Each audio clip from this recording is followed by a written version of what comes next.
புத்தூர்கட்டு ரவி தம்பிக்கு வலது கால் எலும்பு முறிவு ஏற்பட்டுச்சு, எடுத்து கட்டி விட்டுருக்கோம். தம்பி சொல்லியா?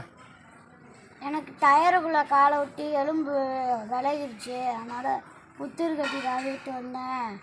அவர் கட்டு போட்டார், கொஞ்சம் கிளியர் ஆயிடுச்சு. 2வது கட்டில் இப்போ போட்டுக்கிருக்கோம். நீங்களும் வாங்க, புத்தூர்கட்டு ரவிட்டு வாங்க. வலி இல்லாமல் போங்க. Right side